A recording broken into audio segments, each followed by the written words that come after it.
Hey everyone, this is Jen for Take the Mickey, and today I want to talk to you about virtual queues. Specifically, that Disney is not telling you the full story about them. And for those of you that don't want to make it through this entire 8-minute video, I will just tell you up front that you don't always have to be in the park to join them.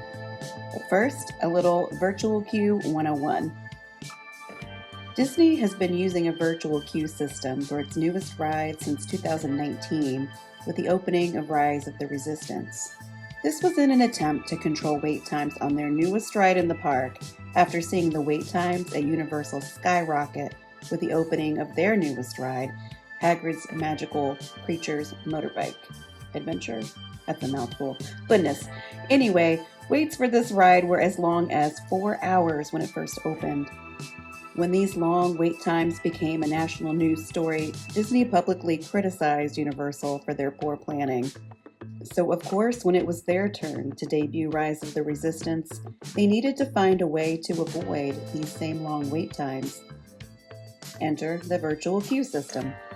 So now, instead of guests lining up to wait for hours in the hot Orlando sun, guests would now wake up at 7 in the morning to try their luck at what amounts to a theme park lottery system.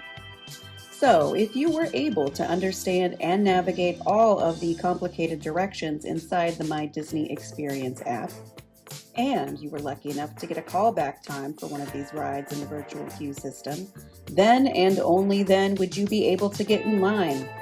And even then, you were looking at the possibility of an hour plus long wait time. Then, with the opening of Remy's Ratatouille Adventure in October of 2021, Rise of the Resistance transitioned to a traditional standby line, and it was Remy's turn to frustrate parkgoers with his overly complicated queue system.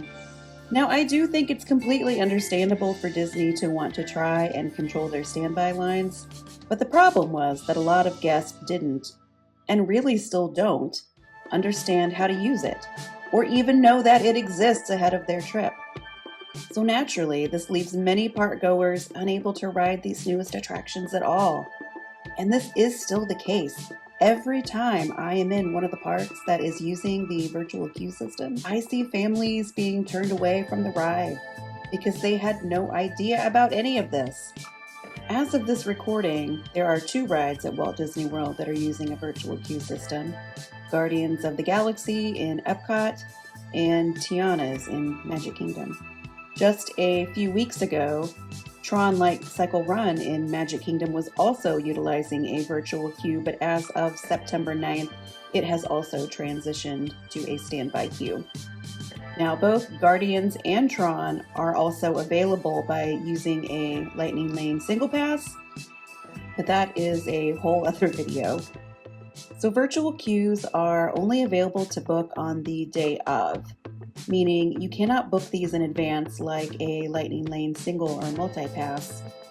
You have the ability to join a virtual queue at either 7 a.m. or 1 p.m. Guests can join the 7 a.m. virtual queue from anywhere as long as you have a valid park ticket or an annual pass with a reservation for the day. I have actually even done this on a plane while flying into Orlando using the onboard Wi-Fi. And Disney has always stated that you can join the 7 a.m. queue from anywhere. And here's where I have some pretty big news. Disney has always maintained that you have to actually be in the park to join the 1 p.m. virtual queue, meaning that if you're trying to join the queue for Guardians in Epcot, Disney says you actually have to physically be in Epcot to access the 1 p.m. queue. Even as I'm recording this video, this is the language on Disney's website. I have watched countless YouTube vlogs and read things online, and they all echo this same directive, that you actually have to be in the park at 1 p.m. But I am here to tell you that this is not true. While it is true that you must have scanned into the park at some point that day, you do not need to physically be there. For example, let's say I got up early and went to Hollywood Studios for Rope Drop, rode a couple rides, Tower of Terror, Rock and Roller Coaster, and then I took a friendship boat over to Epcot, and then I scanned into the park there. And of course, you either need a park hopper ticket or an annual pass to do this. But let's say after I scan into Epcot, I just turn around and leave, and I go back to my room, my resort over at the beach club. Now, while I'm sitting by the pool, maybe with a Mai Tai, I can go into the My Disney Experience app and join the virtual queue for Guardians at 1 p.m. without being in the park. You can absolutely do this too.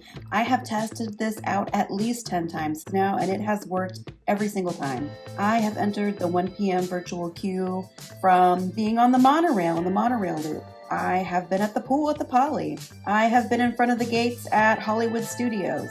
As long as you have scanned into the park, you can join the 1 p.m. virtual queue, no matter where you are. All right, so we're at the Polynesian, yeah. And it's almost 1 o'clock, and we're going to do the virtual queue for Tiana's Bayou from the Poly. We went to the Magic Kingdom earlier this morning, did some rides for rope drop, left by 11. Now we're back at the pool. You don't have to be in the park to do this. This was a game changer for my family and I when we realized we could do this, because we like to be at our resorts in the middle of the day. We often will get up fairly early, rope drop a couple of things, go back to the pool, maybe take a nap, and then return to a park in the evening. And since I rarely get up right at 7 to join a 7 a.m. virtual queue, this meant that if we wanted to ride one of the newest and more popular attractions without paying the extra money for the Genie Plus individual Lightning Lane, or now the Lightning Lane single pass, this meant we had to be in a park somewhere at 1 p.m. when normally we would be back at the resort. So while, not the end of the world, this did make our day a bit less enjoyable. I don't know if this is intended, if this is a kink in the system. I don't know if Disney is even aware that this is a possibility, or maybe it's just that so few people know about it and are doing it that it isn't causing Disney any issues. But it is always possible that this could change at any time. But I hope not, because this makes my day at Disney so much easier. Now, I do have to say that there is one caveat to this. While as long as you have scanned into a park, you can leave and then join the queue at 1 p.m. from wherever you are. If you have scanned into another park, this will not work.